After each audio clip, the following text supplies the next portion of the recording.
Okay, so I want to welcome folks to the Arlington Transit Advisory Committee meeting tonight, Tuesday, May 9th. And why don't we start with introductions of staff first? So one by one.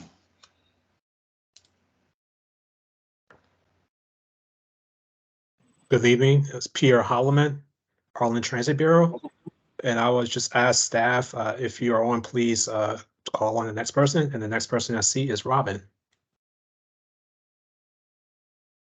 Good evening, everyone. I'm Robin McElhenney. I'm the Transit Capital Program Manager, and I'm going to pass it to Clinton. Good evening, everyone. Clinton Edwards, Transit Services Manager with Arlington County.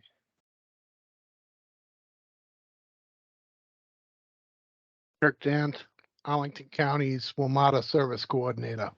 And I'm going to turn it to Diana. Good evening, Diana Isas, Project Manager with Arlington County.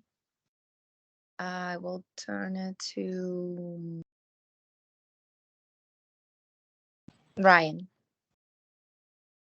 This is Ryan Jones, Arts Asset Manager.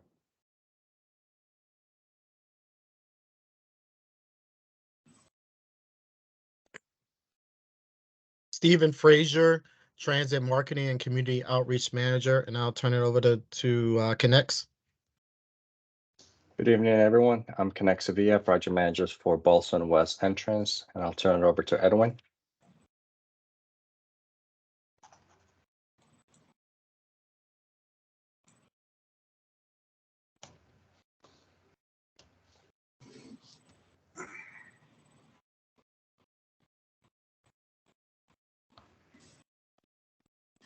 And also we have Rocco, you're online as well. Hi, yes, this is Rocco Visconti, Management Intern for Arlington County. And Mr. Chair, I believe that's all the staff that I see on at this time. Okay, great. Thanks, Pierre. All right, do we have any members of the public that are on the call tonight?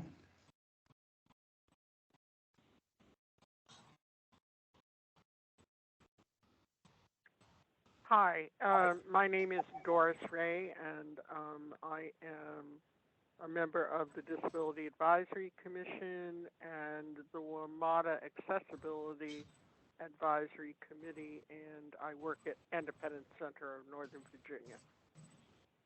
Okay, thanks, Doris. Any other members of the public?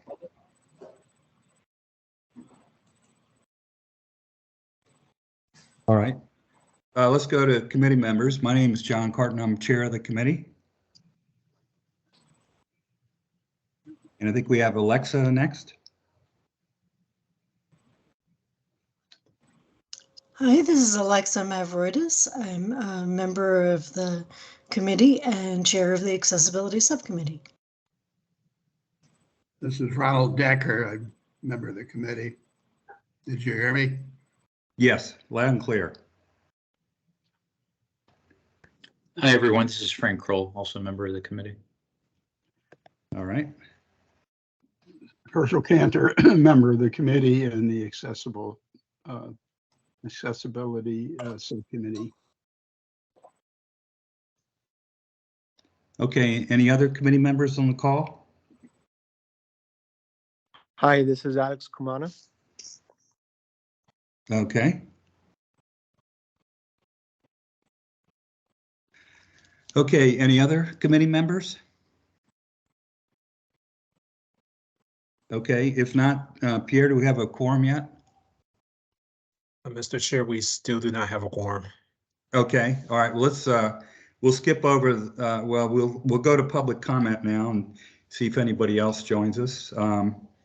So anybody would like to talk during public comment?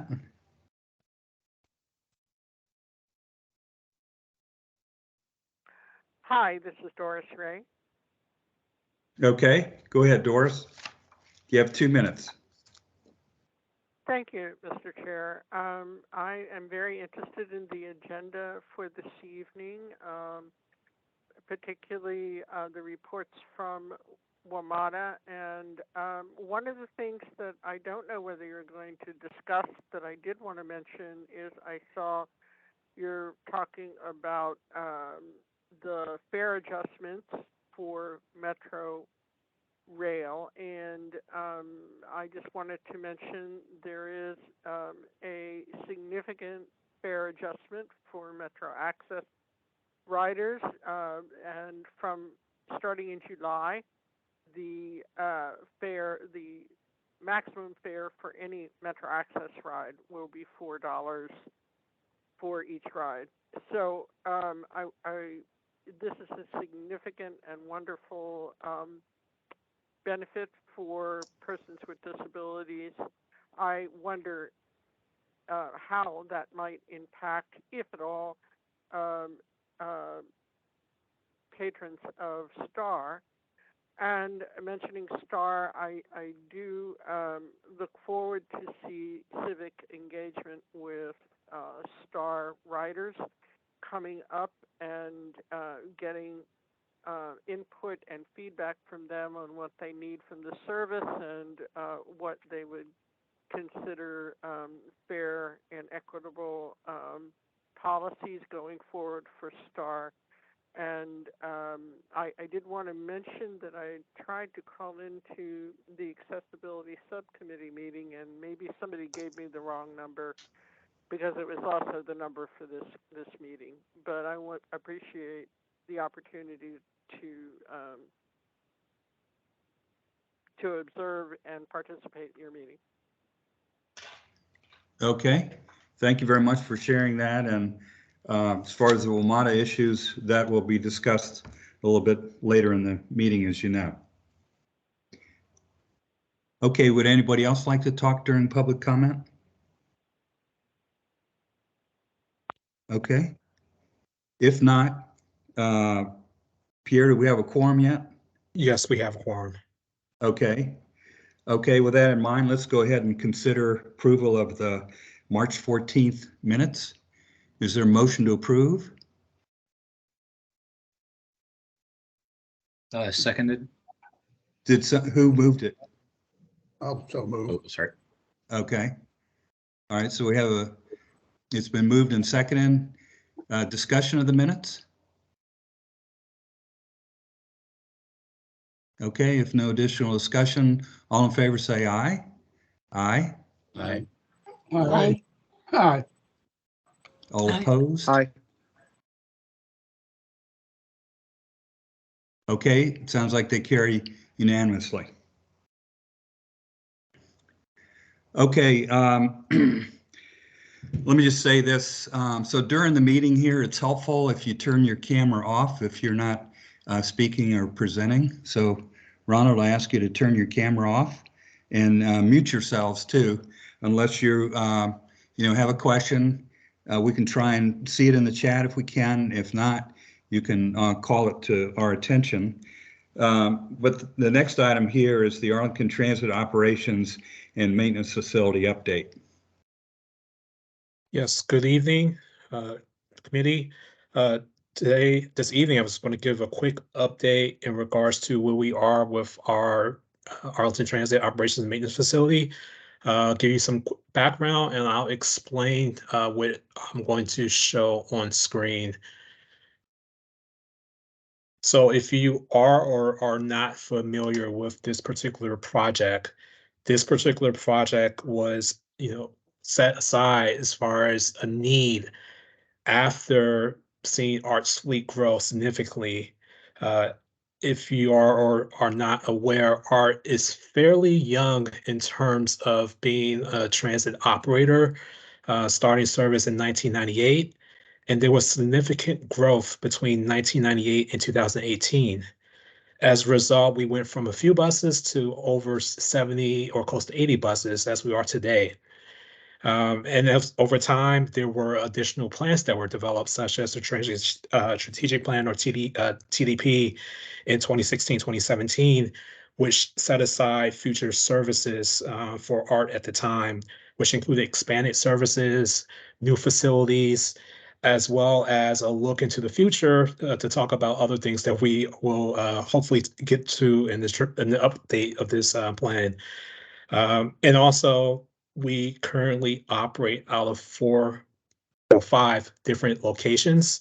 And we also have our maintenance facility in Alexandria, Virginia. So moving buses up and down I-395 is not convenient. So as a result, the county board and staff look to find ways to ground the ART fleet within the county. And in July 2018, the county board approved the purchase of 3 small parcels on Shirlington Road in Green Valley, and I'll note that in the next coming slides. And also, this project has moved pretty fast. We started our preliminary design in 2018, 2019. In 2020, Stantec, who's our design engineer, was awarded the contract to start design engineering services. And this project is also unique because we're doing a construction management at risk. It's a different project delivery method than we typically utilize, but we felt that this was the best method to deliver this project, and that contract was awarded to Turner Construction. We just broke ground on the facility just less than a year ago in June of 2022. And just want to give a special shout out to our funding partners, the Northern Virginia Transportation Authority, NVTA, who was actually funding a bulk of this project, as well as the Virginia Department of Rail and Public Transportation, who provided quite millions and millions of dollars, as well as the county and the county board for providing local dollars to support this project. So on screen, and I'll try to be clear in identifying, as noted, we were successfully able to purchase 3 parcels of land adjacent to I-395. And pretty much it's the eastern premise is I-395, the western premise is Shirlington Road. And there's a small plot of land in between. And we had started to operate out of the larger parcel, which is located on the eastern side adjacent to I-395 in 2018. And we pretty much just had bus parking and a trailer facility for our operations staff.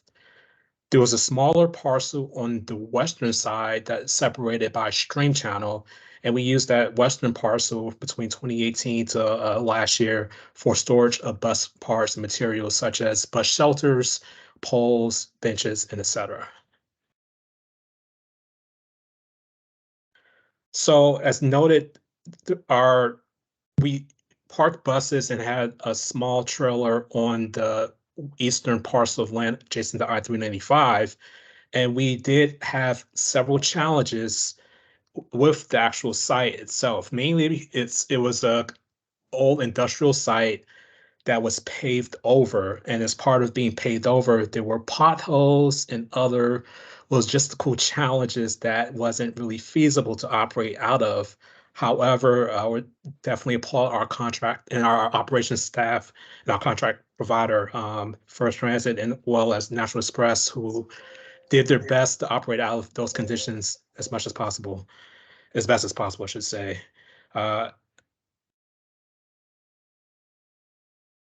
As noted, the parcels of land are separated by a stream channel, and this particular stream channel was not in the best condition before we started construction.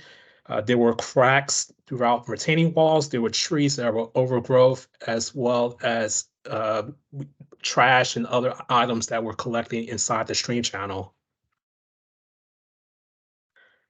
What is shown on the screen here is just showing tree overgrowth as well as the prior cracked retaining wall that separated the parcels of land. What's on screen is the retaining wall that is on the western parcel, and that was the smaller parcel which I was referring to earlier. If you are or are not familiar, there was a former lumber building that was located on the smaller parcel on the western side. That building was torn down, but we did use, like I mentioned, we did use that building for storage. On screen, the building itself is decrepit, but it's no longer there. Now shown on screen is the start of construction. As noted, we broke ground in June of 2022, and construction started immediately after. On screen shows, well, and try to describe it as best as possible, on screen shows just the clearing of that larger parcel of land, which is removal of asphalt, trees, bricks, and other and soils and other elements that were found on that larger parcel of land adjacent to I-395. What's currently shown on this slide here is a retaining wall that was built in October of 2022, as well as stormwater infrastructure. This is very key, mainly because the site itself, prior to us starting construction, was not level. So a lot of the stormwater runoff was actually running towards the southern end of the site.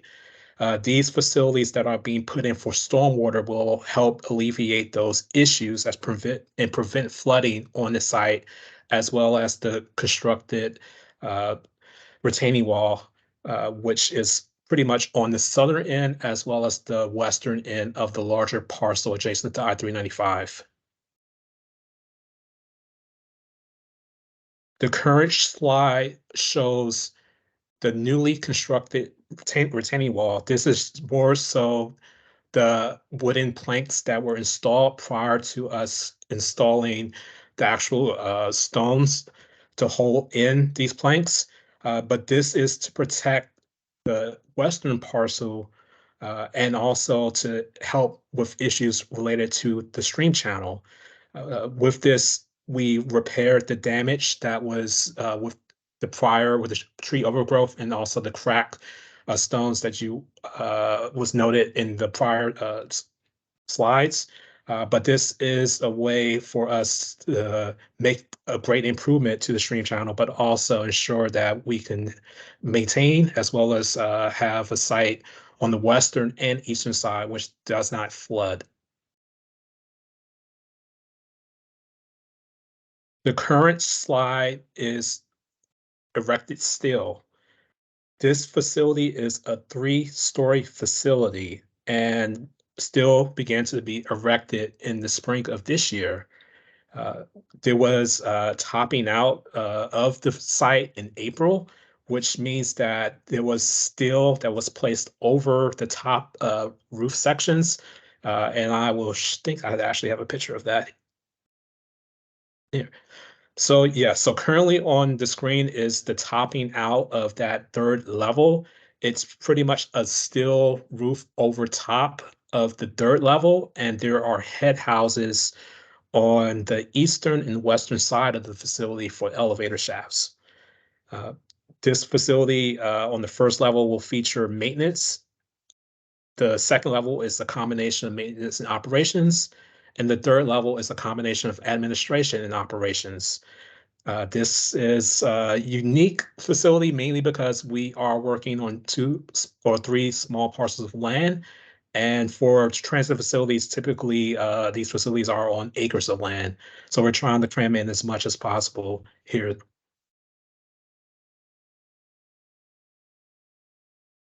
Shown on screen now is the more recent a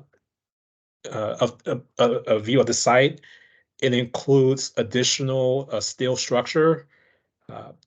There is a lot of work that's currently happening with the stream channel. We are installing a new box culvert, which will allow water to flow underneath in a better and also deal with mitigate flooding, as well as we're relocating or we're getting assistance to relocate the power poles and telephone poles that are out there today. This particular, which being shown is the actual larger parcel adjacent to I-395 where the main building is located. Currently shown on screen is the smaller parcel closer to Charlottesville Road on the western side of the site. This particular was shown is the start and foundation, as well as the start of a structure for our employee parking garage and storage. This will be a parking garage which will allow operators and maintenance crews, as well as admin staff, to utilize, as well as visitors who are visiting the art building, as well as gives us additional space for storage for bus shelters and other parts. So it's a secure site, and we are tying the security to the actual building. So anyone utilizing this particular parking garage will need to be buzzed in. So what's to come?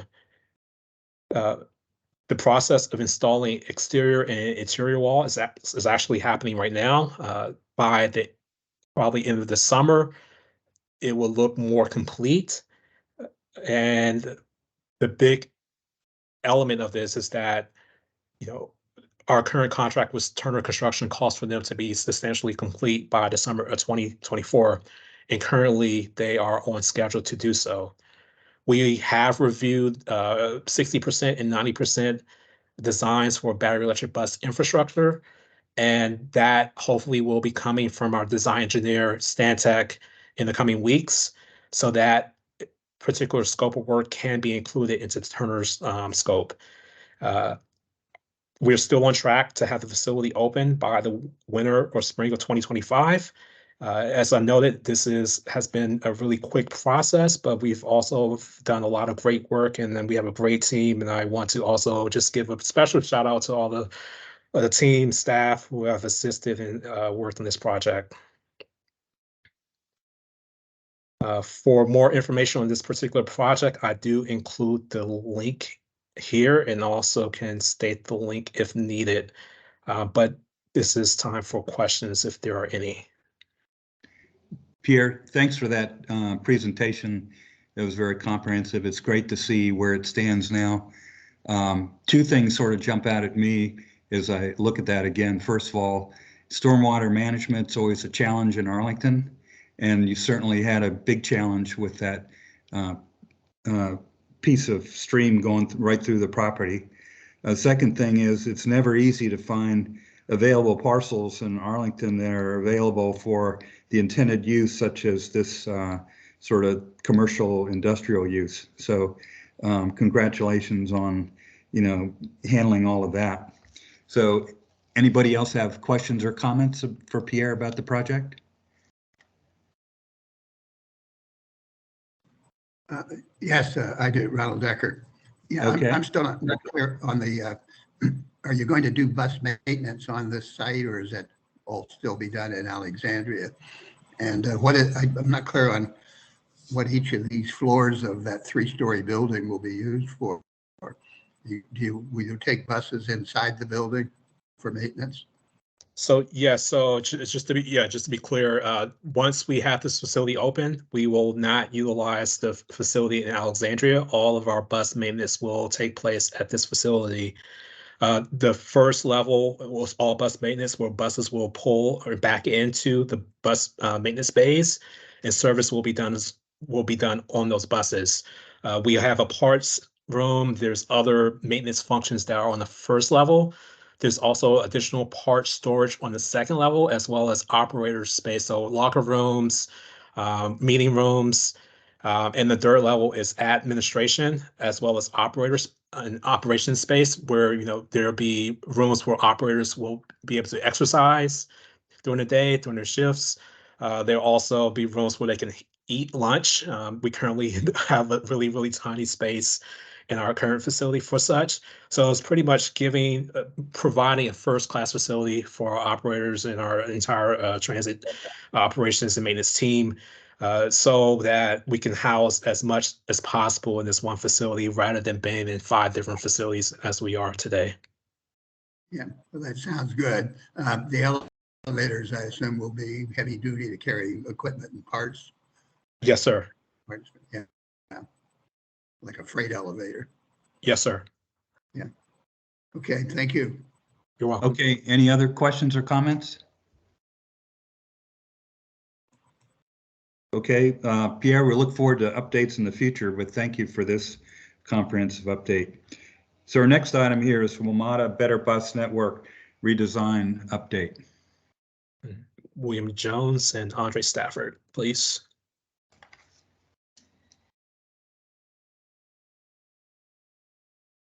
Good evening. Good evening, everyone. We thank you for joining us and allowing us to share an update with you about the Better Bus Network Redesign Project. Pierre, if it's all right, we'll share screen and share the slides. Yes, that's fine. Very well.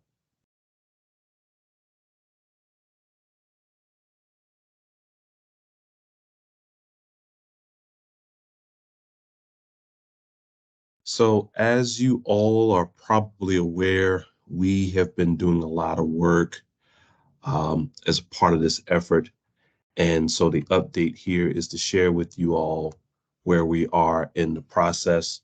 The Better Bus Network redesign, which has been working on since September. And last time we came back to you in November, we were concluding the first round of outreach. So this is an update since then to look at how we make bus service better in the region. And the network redesign is one of many elements that are under the Better Bus theme that Metro is working on. And the reasons for redesigning the network are listed here. It is to better connect people to where they need to go, to promote equity, inclusiveness, and access to opportunity, to keep up with our evolving region and the people that live here, and to create an easy to use network no matter where you are. And as we all know, as we're coming out of the pandemic, the way that transit travel is taking place is changing. And so with that, there is a need to have a bus network that is changing with that travel pattern. As I mentioned, this project has been working since the summer. We had a phase 1 outreach. We shared where we were back with you all in November. After that, Andre and I have been meeting with members of the Transit Bureau staff, Kirk, Paul, on developing and looking at network options. And so it's been a collaborative effort with the team there. This project also includes us working with other municipal service providers within the region. Of course, we're working in partnership with Prince George's County, as well as the city of Fairfax Q, but we've been coordinating with Fairfax Connector and Alexandria Dash as a part of this effort as well. And we did that over the past few months. And so now we're in the phase 2 outreach period.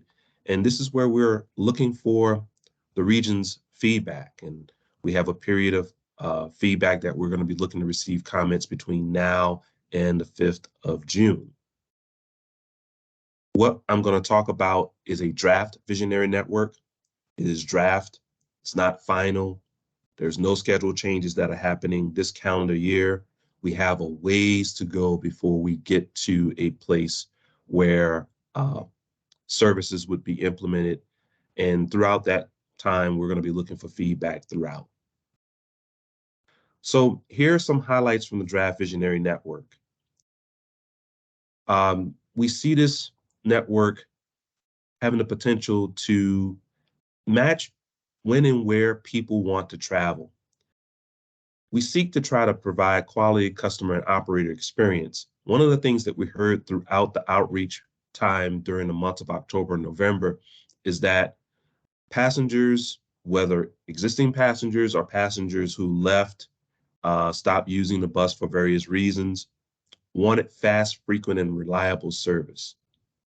As we've gone throughout this effort, we have sought to address inequalities and increase access to opportunity for disenfranchised communities.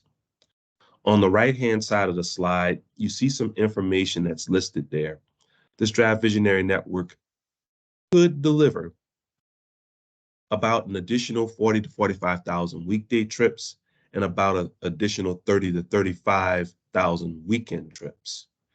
And if we were able to get those additional persons to take transit, This draft visionary network could help us avoid over 14,000 metric tons of greenhouse gas emissions a year just by having residents switch from using their own vehicle to taking transit.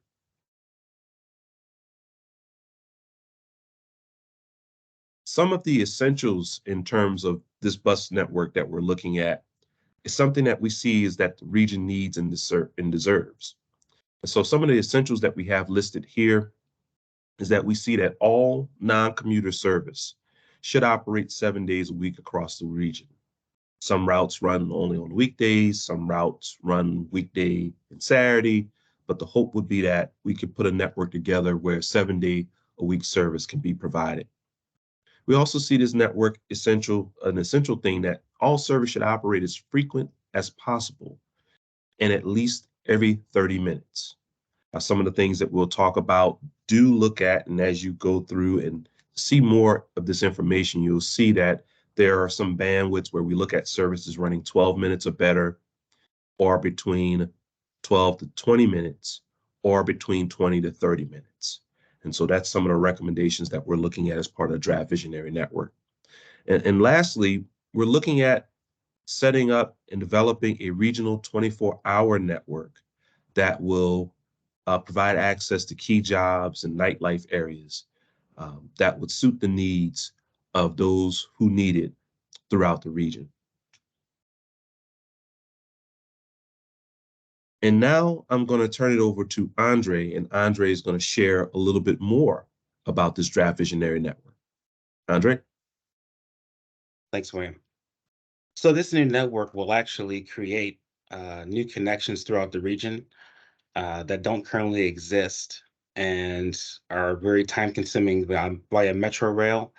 For example, if you see on the map here on this graphic, it says 24-hour route between Bethesda and Tysons. Currently, if you make that trip, you would need to take the red line to downtown DC and then basically take the silver line back out of DC into Tysons. That's a very time consuming route. So we're looking to improve our intranet between Metro Rail and Metro Bus and fill in those gaps to provide alternative services to reduce our dependency on private vehicles. We are actually looking at connecting to transit hubs. So instead of having, excuse me, transfers be delivered throughout the community, maybe connect to systems such as the Arlington bus station, have those throughout the region so that people can make connections to frequent services at a very safe, convenient, and comfortable terminal, as opposed to on street corners where they're exposed to various hazards. We're also looking to connect to new employment centers and new points of interest, such as a new Inova Alexandria hub at the old Landmark site.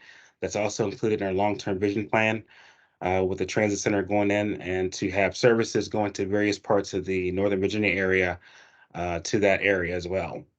We're also looking to improve access to Dulles Airport by having connections after hours after Metro Rail closes. If you're not familiar with it now, that is a significant distance out to Dulles on Metro Rail.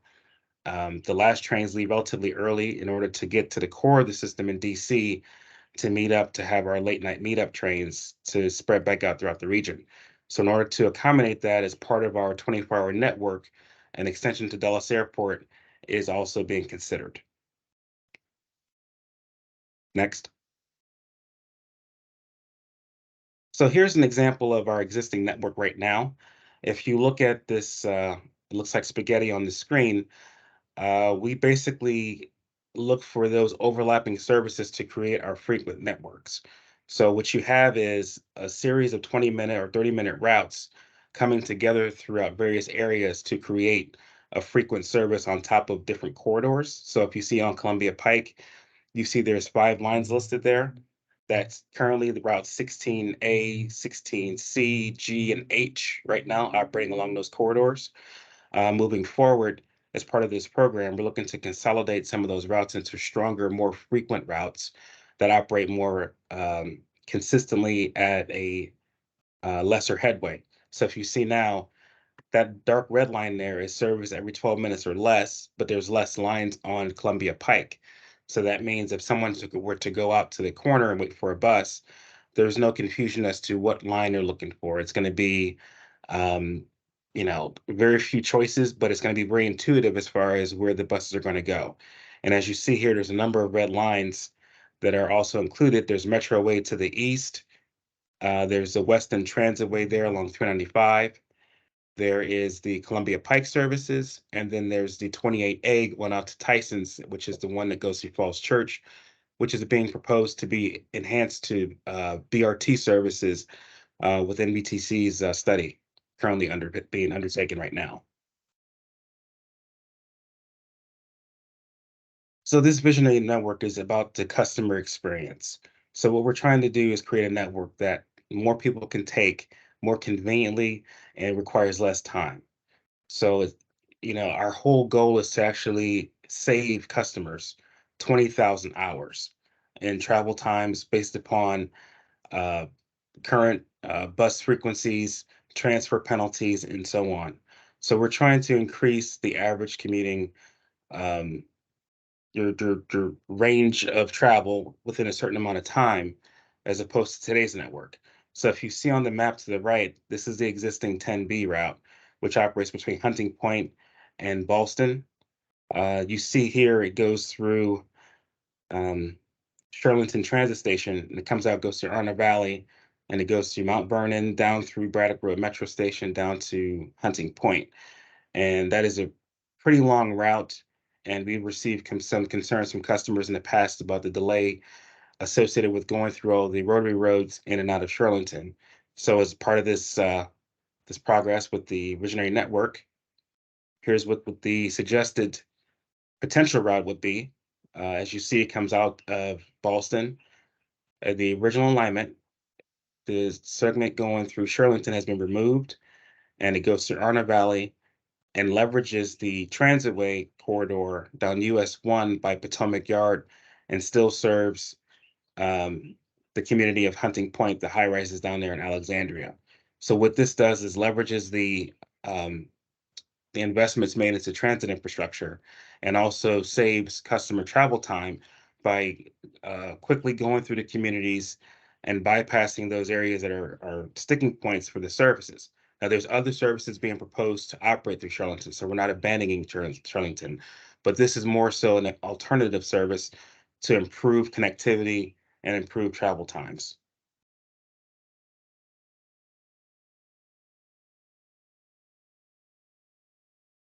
So based upon this this process so far, we're looking at this is a data-driven exercise. We're using streetlight data, which is cell phone data. We're looking at current ridership information post-pandemic, and we're looking for like William mentioned earlier, we collaborated with Paul and with Kirk to see if we can leverage the future needs of the communities and jurisdictions throughout Northern Virginia to make sure that this is a bus network that's going to work for everyone, and to leverage the breadth and the economies associated with all of the regional providers together so that we're not competing with one another, but it's more of a cohesive network of bus services across the rail that also complements Metro Rail as well. This visionary network will require a 35% increase in funding across the region. That includes Montgomery County, Prince George's County, DC, and Virginia. The draft network is operator agnostic, meaning that there's no assignments to the services. So, for example, as William mentioned, we're collaborating, excuse me, with Fairfax Q and PG County the bus. Their services are being considered and being rolled into the entire network as being considered for improvement. So what we've done is we've had proposals put in where there is no Metro bus route here, there is no the bus here. They're all listed as proposed routes, and we'll go and work with the jurisdictions later about who operates what. Tying into that, if you review the website, there's a series of temporary route numbers. So you don't have a 16-line service, for example. You'll see VA and a series of numbers. That'll be a temporary assignment for these routes as they're in a proposed state. That way people don't get confused as saying, why is the 16 doing this when it does that? This is just a total fresh look at the network from a high level so that you're seeing this for the first time as a new network and not seeing tweaks to the existing routes. We know behind the scenes, working as planners, what these routes represent. But for the public to actually digest this and to actually provide good feedback, we want to give them a kind of third party look at this by having new route numbers so that they can actually go in and comment on these without having too much emotional attachments to their existing services. So with that, I'm going to turn it back over to William to wrap it up. And thank you for your attention. Thank you. Thank you, Andre. So we want to get your feedback, and the reason being is because, as Andre mentioned, this is a very collaborative process, and we're seeking to create synergies that would help us move forward in this process. So here's a couple of things that I'll mention. As you see on the screen, as some of you may be aware, Metro Bus celebrated 50 years back in February. And so as a part of this, the outreach team came up with this theme of hosting 50 events in 50 days to celebrate 50 years of Metro Bus.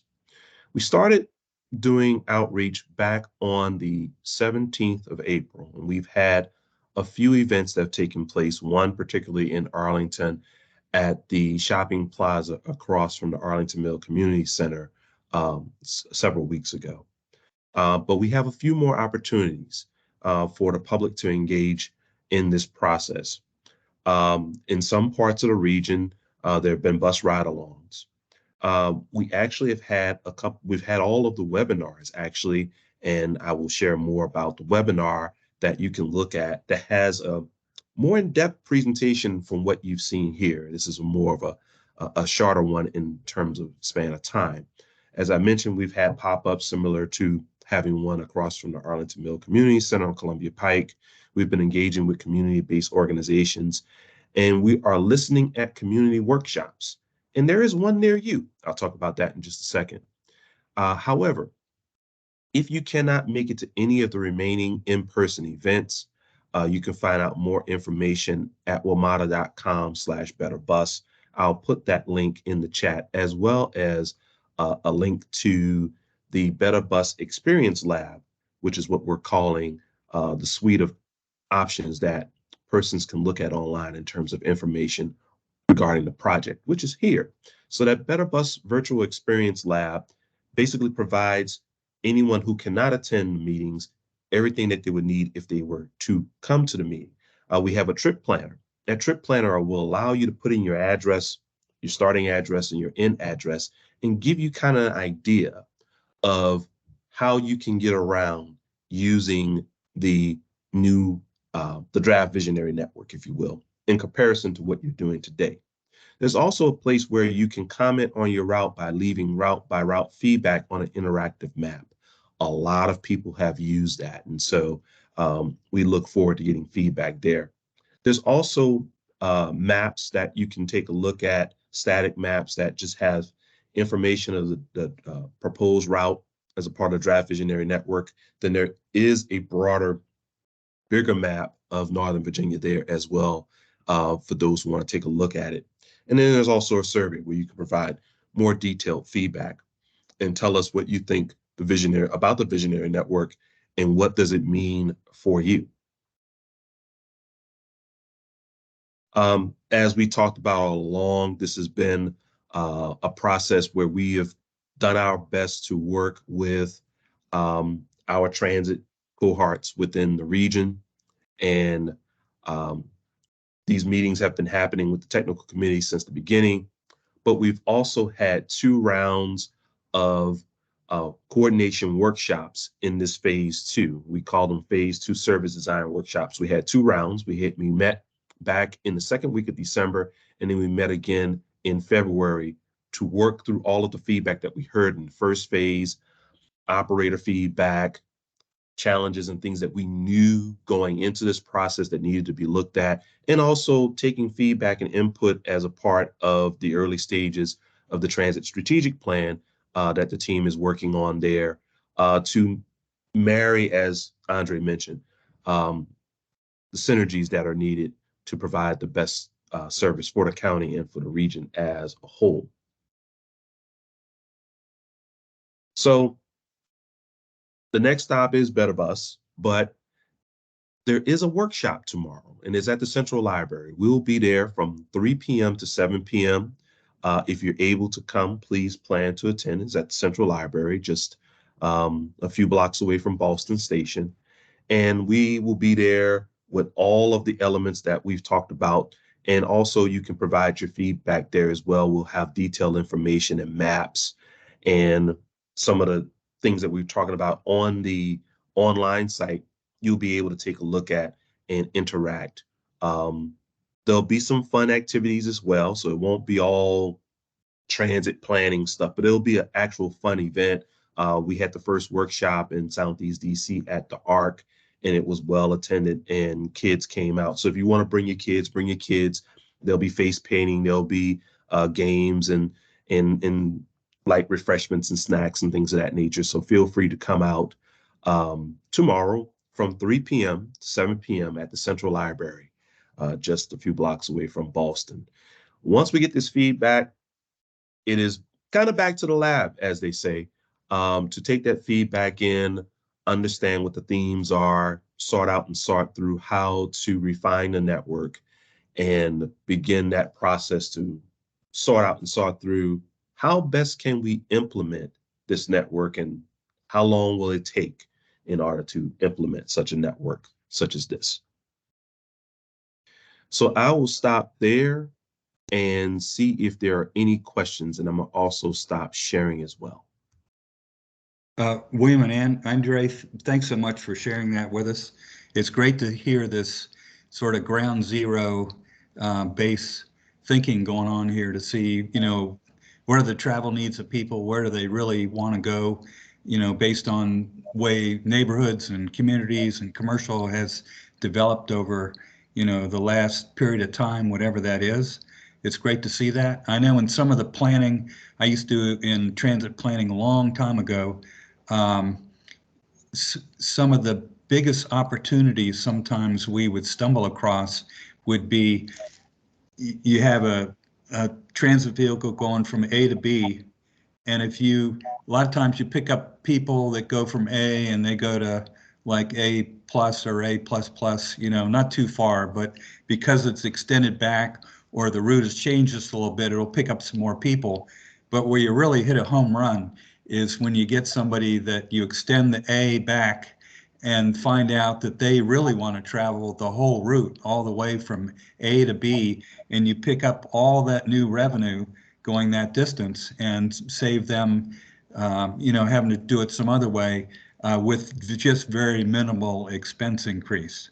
So I want to applaud you for this fresh thinking on this, and also the fact that it's interjurisdictional, I think is, really, really fascinating too. So with that, do others have questions or comments? Yeah. Herschel? Yeah. Is this like an all or none, or presumably it's going to be more expensive? Have you learned things that would just maybe save money or just increase the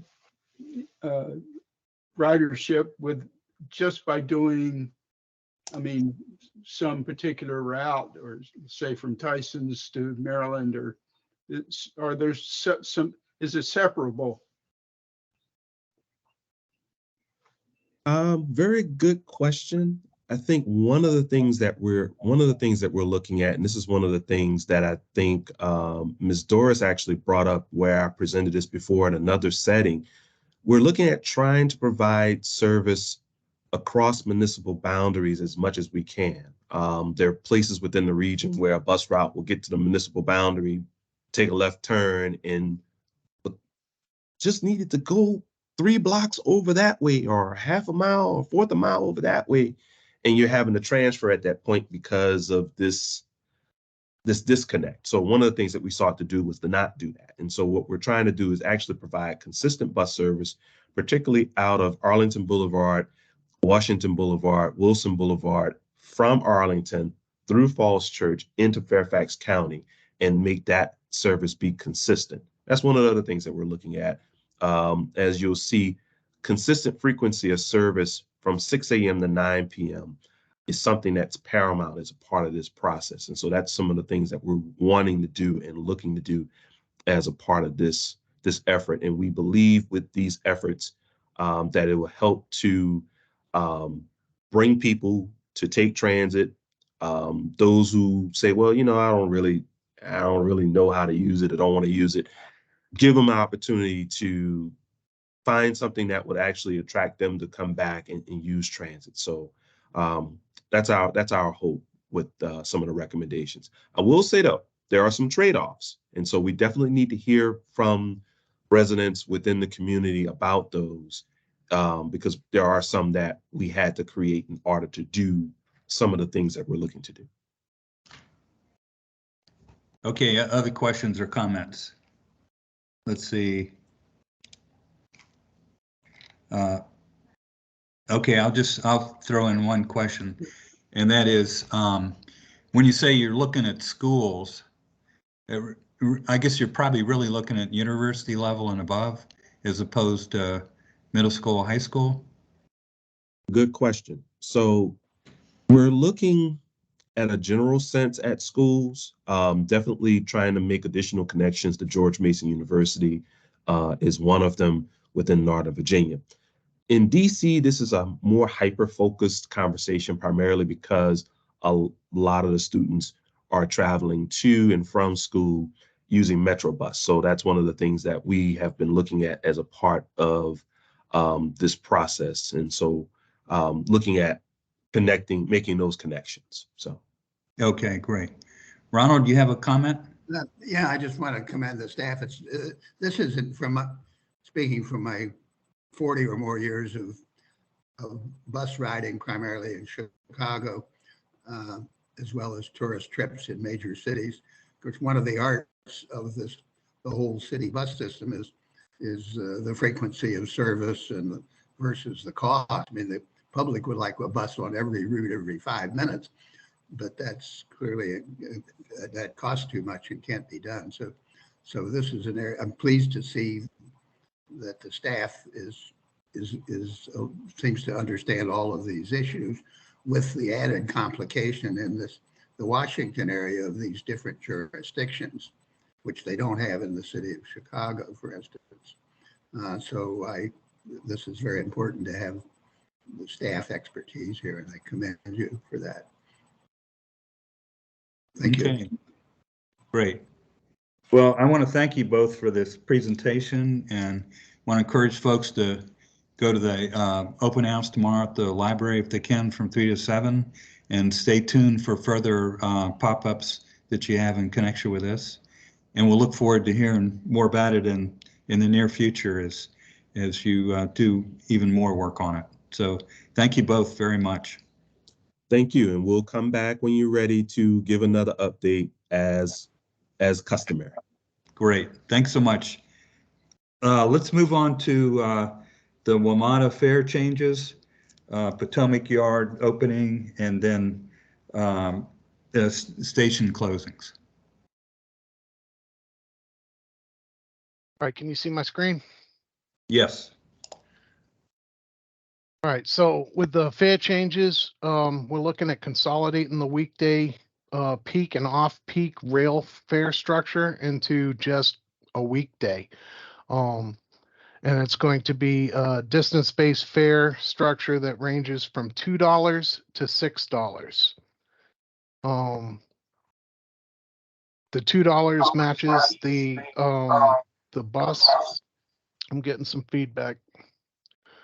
$2 matches the bus base rate, and $6 is down from the proposed $6.50, so that the long range riders would not be negatively impacted.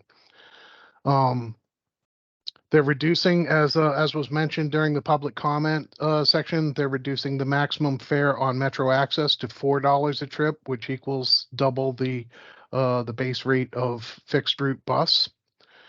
And they're introducing a a regional low-income fare program, which would be 50% off the fare, much like what people with disabilities or seniors have right now. This deck will be sent out as a PDF tomorrow, probably, when Pierre sends out the rest of the stuff. The low-income fare program will follow. It will include all the people who sign up for the program who are eligible for SNAP, which is a Supplemental Nutrition Assistance Program. We in Arlington have a system right now for ArtBus that is both SNAP and TANF, where we are loading money onto fare cards, the Smart Trip cards.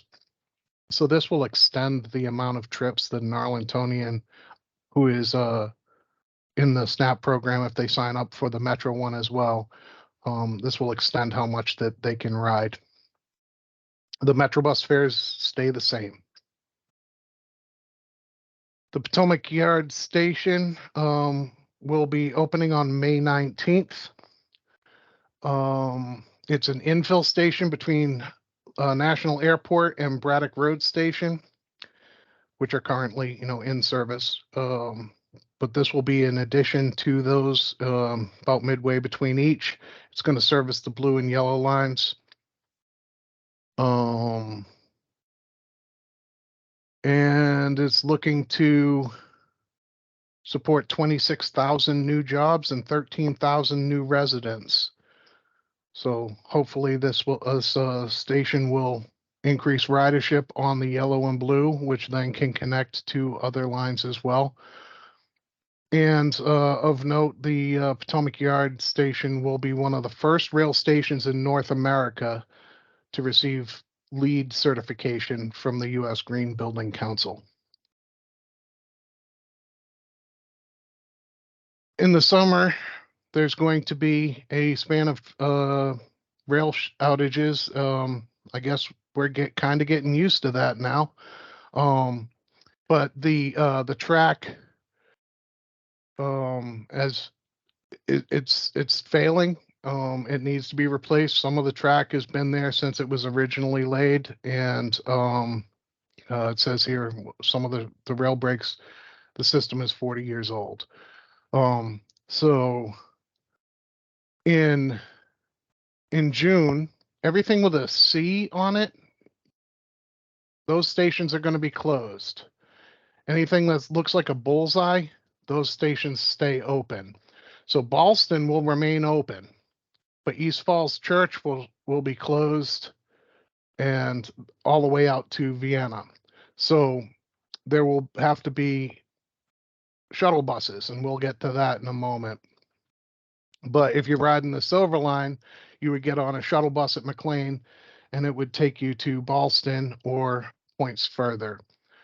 Then later, once in after June 25th until July 16th, these stations will be closed, Vienna and Dunloring. So basically, from June 3rd to July 16th, riders on the Orange Line will be affected. And from June 3rd to June 25th, riders on the Silver Line would be affected because they need to jump over East Falls Church. And then likewise, on the other side of the river, there's some Green Line and some work being done out there.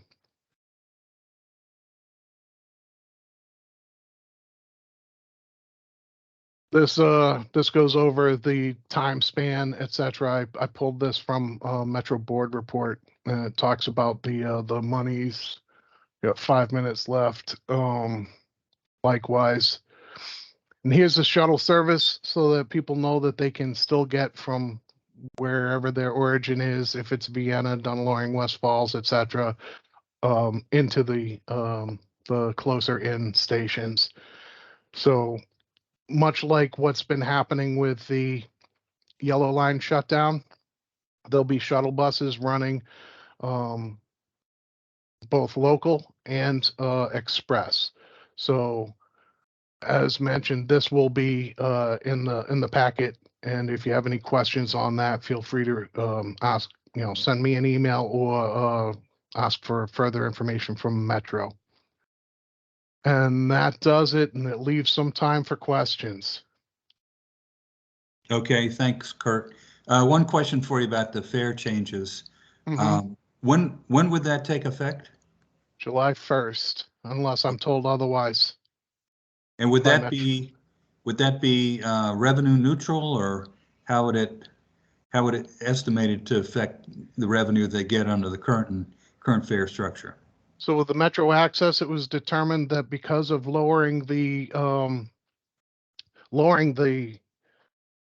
cap, the max fare down to double that of fixed route, more people would ride, because one of the complaints that has been heard and heard and heard, but nobody was able to do anything until just now, was that it's very difficult when you're making booking a trip on Metro Access to determine how much it's going to cost, because the rail was being thrown in there for the max rate, because the ADA says that you can't charge more than double that of the fastest trip. But if we take it down to bus, then it makes it so that somebody can actually have a budget for the trips that they need to take in a week or a month. With the fixed route, or no, with the Metro Rail, the numbers that finance ran was that there would not be a significant deficit, and that money was being found by other ways, management cuts, basically, in order to keep it neutral, and or maybe because of the more riders, it would increase the revenues. So a question I have about the Metro same fares all day is, what level of fares would be all day? The non-rush hour? So it's 40 cents. What it is you start off at $2, right? And if you travel more than 3 miles, then it's $2.40, and then it's 40 cents for every mile after that, up to $6. So it makes it. It used to be that it was the amount of miles that the train went, as well as like how many miles it was from where you were to Metro Center. It was like this convoluted calculation that you had to figure out. Whereas now they're simplifying it down to 40 cents per mile after the first 3 miles, with the base of 2 and up to 6. Okay, I guess what I'm asking is, there's gonna be a calculator. I've been promised that there would be a calculator in the trip planner, so that when you're going in to figure out what your trip is going to be, it would tell you how much your fare will be. okay. All right, Harvey, you have a comment? Harvey, you need to unmute yourself.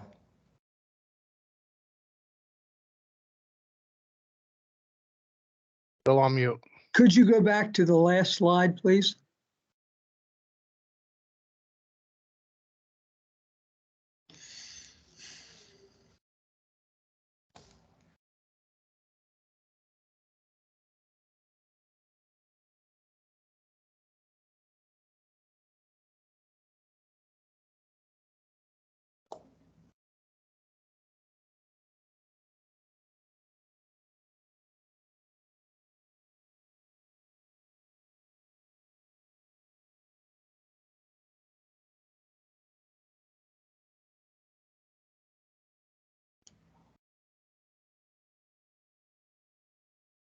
Can you see it?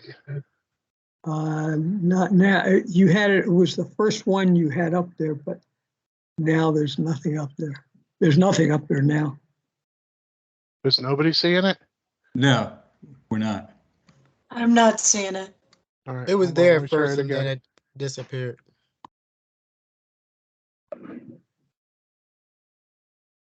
Can you see it now? Yes, yes. Okay. Okay, so in the off-peak from 9 AM to 3 PM, is there service on all of the lines? Yeah, it says, all right, so it's every 5 minutes during those peaks, and it's 10 minutes when it's not the peak. So between 9 and 3, it would be 10 minutes. Am I reading that correct, Andre? Yes, thank you. That answers my question. Thank you. Yeah, Okay. that's correct. Okay. All right, any other questions for Kirk? Yeah, I threw a question in the chat. Hi, Kirk. This is Patrick. Okay, read it for us.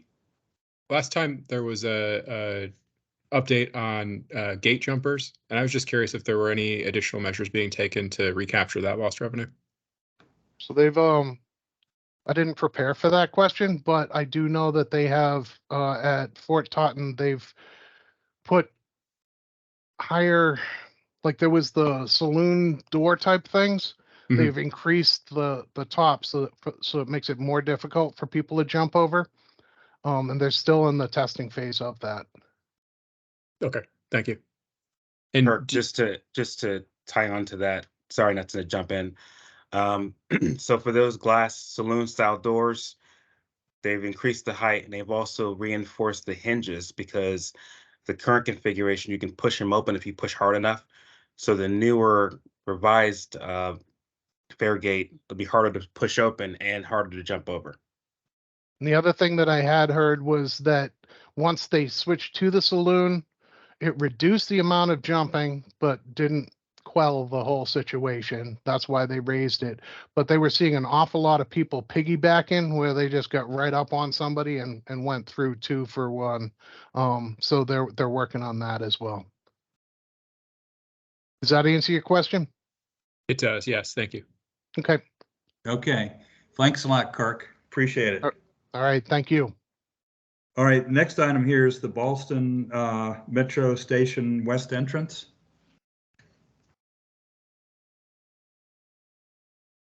Good Harvey, evening, why don't you everyone. turn your video off? Good evening, everyone, again. Let me just share my screen to show you Okay. the presentation. As I mentioned before, I'm Connect Sevilla. I'm the project manager for Ballston West entrance. Can everyone see the presentation? Yes. Okay. So let me start with some information about the project, some backup information. So the project is located at the intersection of Fairfax Drive and North Fairmont Street. This is going to be a second entrance to the existing Ballston West, the Ballston Metro Station. By having the second entrance, the distance that pedestrians will have to walk to enter the station would be reduced by about a quarter of a mile, which would also, and having a second entrance there would also relieve the congestion condition at the platforms and provides an additional egress path for evacuation during an emergency. And I'll explain some of that stuff as we go through the other slides. This is a county-led project with coordination with WMATA, and currently we have a budget of about $150 million for the project. Okay, so a bit of background in terms of timeline. The project started in 1998 and 2000. It was going to be developed in conjunction with the adjacent building, 4420 Fairfax Drive.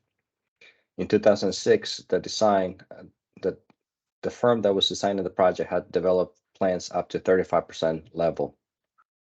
However, due to economic conditions in July of 2006, the project was put on hold because it was tied to the 4420 Fairfax Drive, which was going to be a residential building. In 2010, the county performed a feasibility study to determine if the entrance could be developed separately from the adjacent building. And in 2015, the project was reactivated. From 2015 to 2019, the county worked to gain easements, the easements that it needed to provide or to develop the west entrance separately from the adjacent building. in 2019, I'm sorry, we hired a consultant to update the 35% design documents that were developed back in 2006. As a result of that task order, we realized that some of the elements needed to be completely redesigned or designed completely all over again. So we had some challenges with that. So this is the entrance from the street view. The top, if you see the top square here, that's the entrance from the street view. And this rectangle, blue shaded rectangle, that's actually existing already in the building adjacent at 901 North Glebe Road. And I'll show you a little bit on the next station what that looks like currently. The project, so where we are with the project currently, we just submitted a 35% design to WMATA after updating it and redesigning some of those elements that I mentioned. The new entrance will have 3 regular fare gates and 2 ADA, 2 street elevators, and stairs going to the mezzanine level.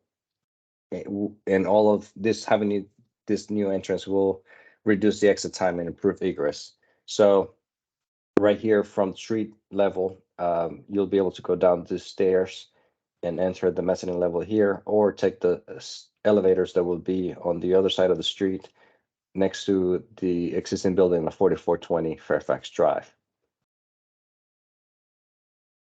So this is if you were to be standing on the street where the station will be. On the left, you see this is the location for the future elevators, and on the right will be the future location of the stairs. So here where this bubble is, underneath those pavers there, we already have a vault that was actually built as part of this building, 901 North Glebe Road.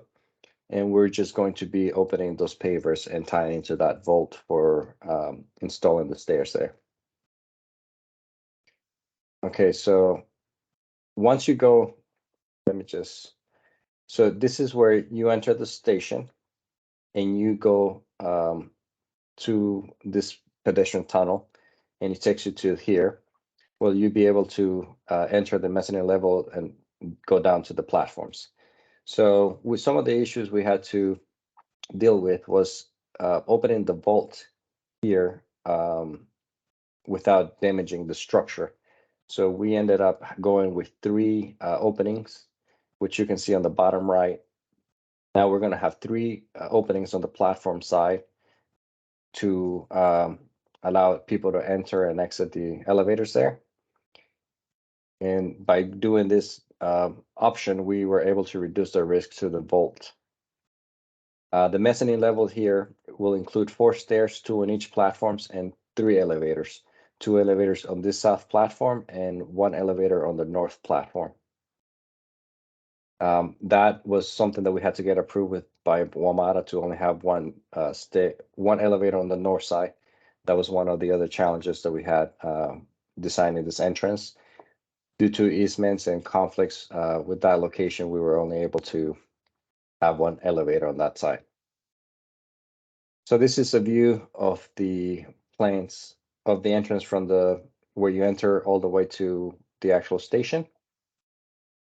And as you can see here, having 4 stairs on the platform level and having this entrance would allow, the 4 stairs would allow people to clear the station in case of emergency. And this will create a new evacuation route. So now the station would have 2 evacuation routes, which would reduce the egress and exit times. Other updates in terms of funding, the project is now fully funded. Last year, we received $80 million from NVTA, and we received $4.5 million from an NVTC grant. We also have other funding from Arlington County, which will be just added $32 million to the project. And we had previous funding from NVTA of $12 million and DRPT of $10 million. We are also expecting to have a total of $11.5 million from developer contribution. This was part of an agreement from the 4420 Fairfax Drive development.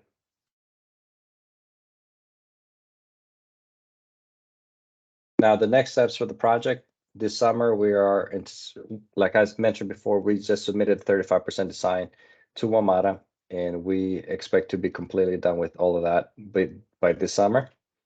And then we would focus on procurement for design build services. And we're hoping to have that awarded and have that work started next summer and have the project go from summer of 2024 to summer 2027. So the next steps would be to receive approval on the 35% design documents, procure the design build services, and then move into construction in 2024 through 2027.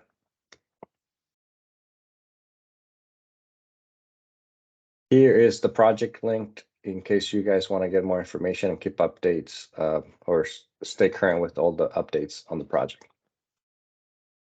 Are there any questions? Yeah, I have a comment here, Kenix, and thank you for that presentation.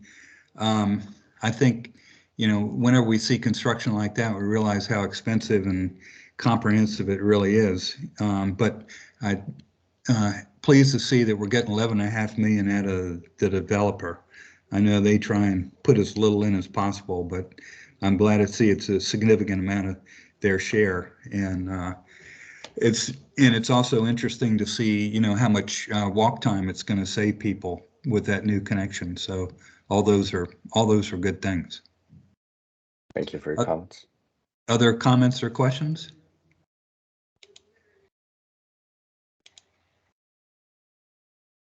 Somebody on the phone, I think, has a question. Is that right?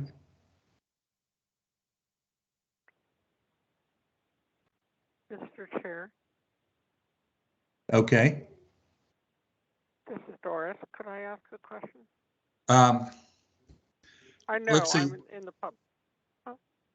Yeah, actually, we're kind of pressed on time here. So, well, I'll tell you what, if you got a quick one here.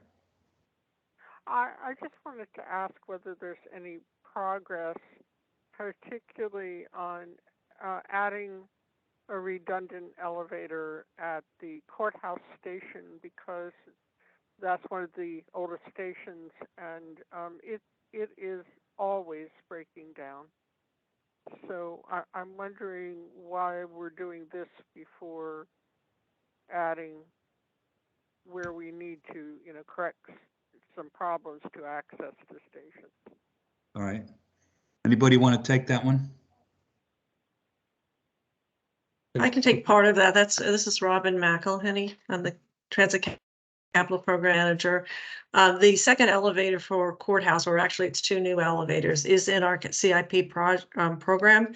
It's in of some out years. We are hoping to get, we were planning to get the design or the feasibility study. Let me stop and start again. We did a conceptual design on this new elevator several years ago. We need to revalidate the conceptual plans with WMATA, and we're going to be doing that work in the next fiscal year. And from that point forward, we'll then move into the design phase and the construction phase. So it is in our program, and it will be advanced in a few years. Okay, thank you, Robin. Okay, any other questions here for Kenix on this project? Okay, Kenix, thank you very much for your presentation today. Next item here is the Accessibility Subcommittee report. So Alexa, and Harvey, why don't you turn your camera off, okay? Hi, everybody. This is Alexa. We did have our subcommittee meeting. A couple of things. One is that county staff is providing us with more detailed information on STAR metrics, including information about missed trips, which I am very glad to see, considering that, the big problem that folks are having is with trips being missed, folks in wheelchairs not being able to get a ride home at 1 a.m., those sorts of things. So I'm glad to see that we're getting that data. The other thing is, it seems like we have all new staff people, and from what they told us at the subcommittee meeting tonight, all of the recommendations that had been made are actually being reviewed again. So we still don't have an estimated time for, when the public engagement will be. But it does look like they are aware that the ridership is very deeply concerned about those recommendations, and that they are going back to square one. Whether or not whatever recommendations they do come up with will resemble the ones that folks have had such a hard time with, we don't know yet, but it looks like they have decided to go completely back to the drawing board again. So that is the information that I have at this time.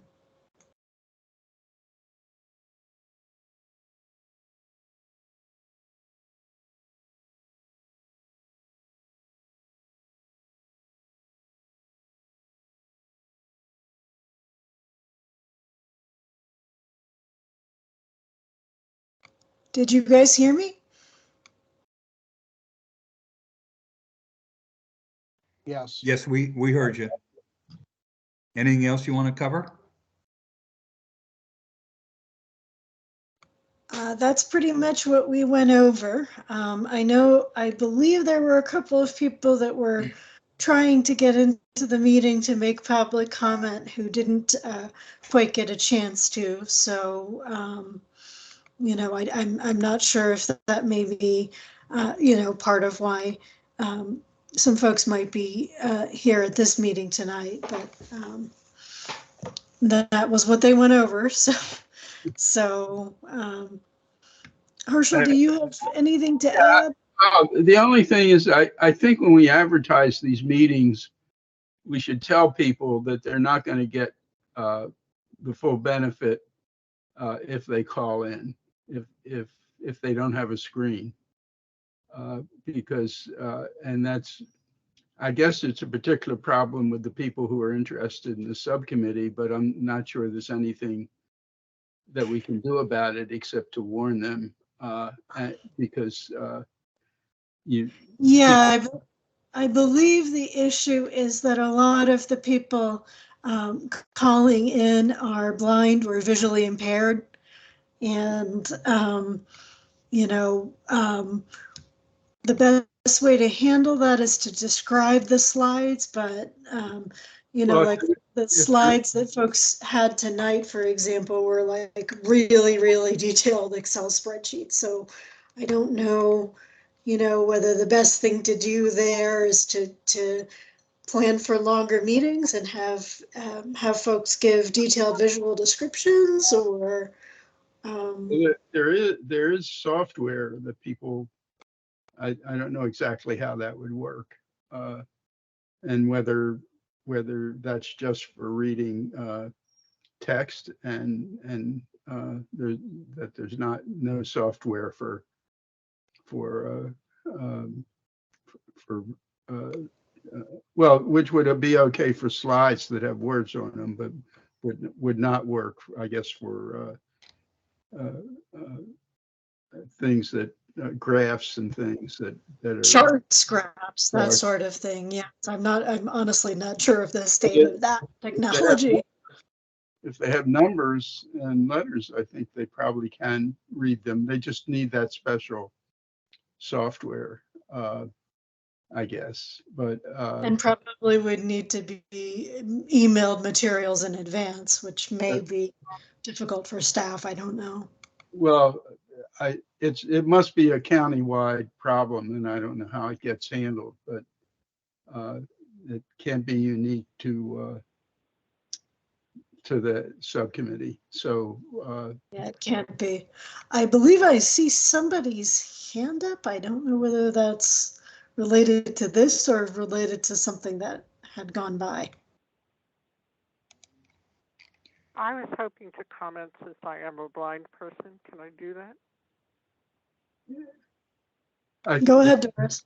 Yeah, I think it would be useful. Yeah, I just wanted to say that number one, if you want some advice on how to handle meetings and make sure that people who aren't able to see presentations, PowerPoints and other materials on the screen, it's done very effectively down at the WMATA Accessibility Advisory Committee, and there are many of us who are blind patrons who are on that committee. But and we do it very well at the Disability Advisory Commission. I believe, and Alexa could also comment on that. But just enunciating the information on the PowerPoint rather than or in a table rather than just saying you can see on this blah blah blah. But the other thing is to let you know that you cannot listen to and participate in a meeting while your speech software, JAWS is what most people use, is reading a document that's on your screen. So consequently, receiving the materials in advance is important. The last thing that I'll say, and that can be arranged before meetings, but the last thing that I will say is that actually the problem tonight was that nobody picked up the, at least the problem I had, nobody picked up the phone. I was in the waiting room, where it says, you're joining the meeting now, but there must have been something, or somebody wasn't paying attention, so they just didn't. And I know one of the other. There were several people that were sending me emails offline, Doris, saying that they couldn't get in. So we were aware that something was going on, and we were trying to figure out what was wrong. I spent most of that's the what I'm meeting. saying. It was something about the system and the webinar system, or whatever you call it, the platform, because that has happened to me in some other meetings, that if there's something that if you don't do whatever it is, then the person doesn't get admitted to the meeting. That's all I'm saying. It appeared to be that same kind of thing.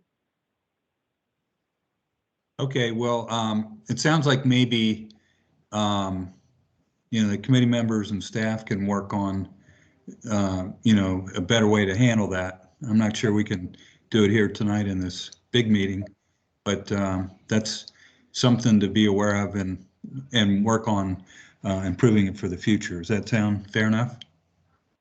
Oh, yeah, no, I just think it's something to be aware of. I've had it happen on other meetings too. So. Yeah. Okay, thanks for calling that to our attention here. All right, Alexa, anything else to bring up? Nothing I can think of. We're basically in a holding pattern for now. Okay. All right. Well, we thank you and Herschel for your hard work on this committee. Our next item is additional items from committee members and staff. I have something I'd like to bring up, and that is it's in connection with the July 18th meeting, which, scheduled right now for July 18th, but I'll be the first to say that that's not really a good night for me. It looks like I'm going to be out of town, so I wondered if maybe the 25th might be possible, or maybe we need to poll the group so we get the best turnout and really get people thinking hard, so that when we take that tour, we in fact have a really good turnout. What are your thoughts on that, Pierre? Yeah, I could send a poll out to the TAC tomorrow to, ask, if the 18th or the 25th is preferred. Okay. That would be great. I know that's in the middle of July when, sometimes people are out of the office, vacations, that sort of thing. So we just want to make sure we get a night when we can get a really good turnout, because those tours are always very, very interesting. Don't ask which is preferred. Ask which can you be there those nights? And some Yes. people will say both nights, and you'll find out how many people might be missing each of those nights. Good point, Herschel. Okay, anything else tonight? Can I ask about, there was this business about the bylaws. Is that, where is that stand? So we are currently in the process of having internal reviews. It's currently being reviewed through our Department of Environmental Service leadership. And hopefully we can get something to the TAC either over the summer via email or by the September meeting, but it's in the process of internal reviews.